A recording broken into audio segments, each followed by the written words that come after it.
So we are into the third part of September, and I've just come down to the apiary this morning after doing some other admin this morning, and the sun is out. But the most amazing thing is we have a decent flow running. Now I'll show you some pictures of some beehives. You might not think this is that interesting, but I wanted to show you a couple of things. Okay, so this is a few hives. You can see we've got a massive passage of bees. This is a nice buckfast colony. It's the daughter of one of my breeder queens. Really gentle bees, really nice. But every colony here is working. Now this is music to my ears, because we've had a long dearth. We've had a lot of work to do with not very much honey. So we've still had to get the harvest off, which is finished now. But this is a little bit of payback. This is what we all wish for. So where I am in northern Brittany, this flow, this nectar flow, starts about now. But it can be nothing.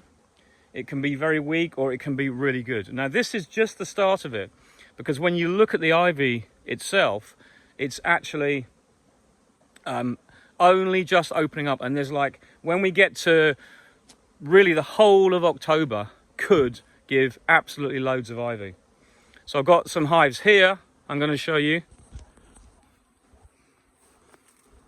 They're not bringing much pollen in because they're all on the nectar. But having this time of year, this early in the flow, is a massive bonus for me, because I cage a lot of my queens, and a lot of my queens in my production colonies haven't laid eggs for a long time.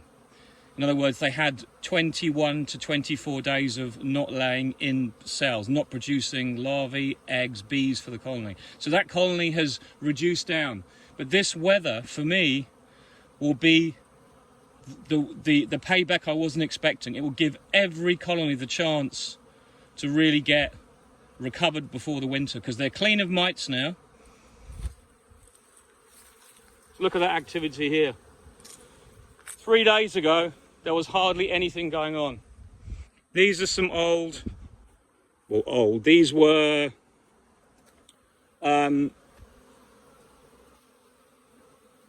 finishers from this year that I used to raise my last load of queens. There's such an activity, the bees are all falling on the floor because they're just scrambling to get back in. And I've got that smell. I'm just getting that smell of ivy, that first stink. And usually we don't smell that for another 10, 15 days. So I'm really, really pleased. That's a little smaller colony, but it's recovering well. I requeened this one, I remember it well. It was requeened late in the season, but it's got a good passage of bees. These over here were some nukes that I made late in the season, but just look at it. It's absolutely mad. This is what it's all about. This is the gift you sometimes get with beekeeping, and this is what you've got to profit from. So you'll see here I've got some empty nukes. Now these were nukes that I brought back from my mating station 2 days ago. And these wooden nukes are the ones that I used because I ran out of the poly nukes. But obviously when you finish making your nukes, you always get some dead outs, and some that are drone layers, some that are laying workers. So these nukes are going to be used to transfer these nukes into the poly nukes, so that I can overwinter my poly nukes all the same type of hive. And having all the same type of hive gives me an added bonus, because I find that poly does actually overwinter a little bit better. If the flow is going to be really strong for the next few weeks, I've got an extra frame, because these are 5 frames, they're wooden ones, and those ones next door are 6, so they'll all be like that one there. And there's added thermal insulation for the winter, which we don't know what it's going to be like. But I find that the ones in the poly nukes, these ones, do overwinter better than the bees in the wooden homemade nukes. So I'm going to seize the opportunity again. You've got to work and seize the opportunities you can. I haven't started feeding my thymol yet, but I'm still going to do that. But I've got to feed it slowly now. But obviously it won't go off, but I don't want loads of liquid in the feeders sitting there if it's not going to be used. And the only downside of having a really good flow on is that they don't take the feed down. So where I'm going to win on nectar, they're not going to take the treatment down that's the thymolized syrup. But you know what? I'd rather have the real pollen and the real nectar pouring in. And I had a message the other day from someone who said to me, can you tell from the front door if a colony is queen ripe? Now, it's one of those questions that you get asked sometimes. It's going to move out of the way. We've got one Nancy bee I've just flown into me and I've upset it. It's one of those questions you get asked sometimes. Can you tell whether a colony is queen ripe? And I would actually honestly say, no, you can't. But there is indications that would suggest that when a colony is queen ripe, you have this, okay? You have a passage of bees, you have a regular amount of bees, and you have a plethora of pollen at the right times of the day. Same here, this is a small colony. It's queen ripe, there's a passage of bees with a purpose. I'm going to move out of the way here because I've just been stung by one bee because it flew into me, and that's setting the others off. Well, I get sometimes Nancy in the ivy flow. Let's just move out here out the way. When you get stung by one, you don't want to hang around because it sets the others off. But I've got a lot of bees in that area, and I don't like to upset any of them. But what I'm saying is, you just know.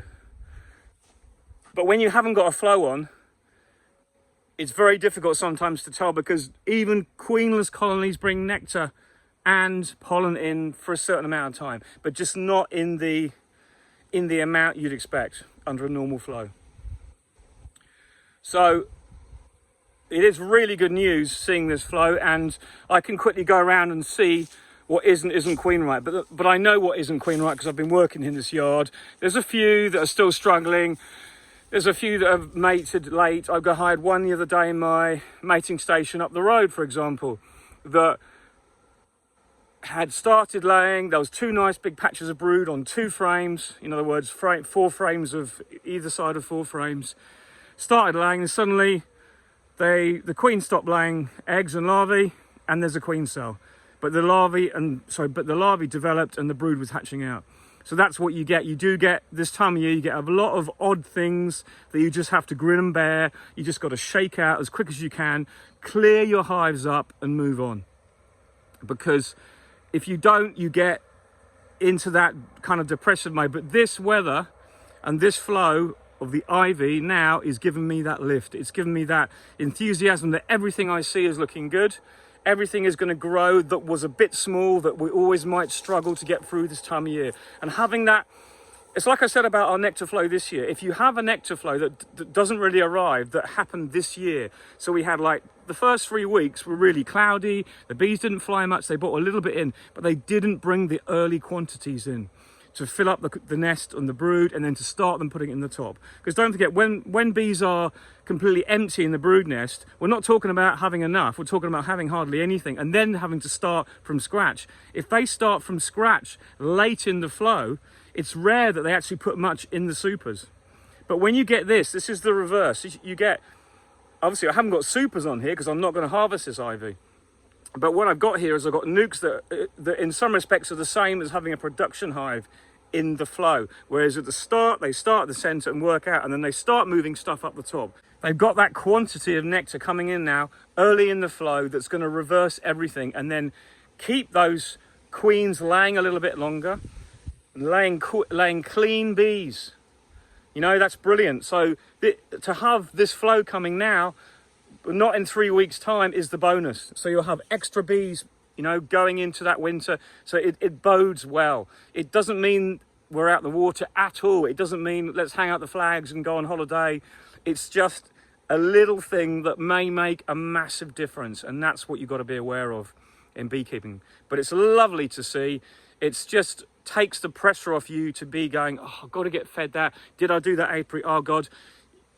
It still will be done, but I'm not worried so much. If we have a week of this, or even a week now, and then a pause for a few days while we've got a little bit of bad weather coming in 4 days, if we have that pause, but then it starts again because the flow's so heavy, the bees have already had that nectar in their colony and they've already had that start. So the next lot that comes in will just go straight where it's needed. In other words, they'll be storing it. They've got plenty to keep them going. And I think they will be flying anyway. There's no cold temperatures forecast. We've still got 14, 18s, 19 degrees centigrade forecasted for even later in the week. And as I say, the ivy can go on right until this first week of November, second week of November occasionally. We had 40 mil of rain last week, which is a massive deluge, and we haven't had a very dry summer. We've had a dearth, but there's moisture in the ground, so anything we got's just topped it up, and the result is a huge amount of bees flying. So let's just hope it carries on, you know? It really is a really good start, and I'm really excited, but as we say, the honey's not in the barrel till it's in the barrel. So I'll keep you updated on how it goes. I am still doing a few apiaries, still finishing off the last rounds of vaping. It just takes forever, but I'm doing that today and tomorrow, and then that should be it. So we'll be finished then. But they're all second and third treatments, and then so the first treatments have all been done on time, and I should have that knockdown of Varroa, which I was hoping for when I caged queens. So it's all good, all positive. It's amazing how things can turn around in beekeeping when they were so bad at one time. Bye for now.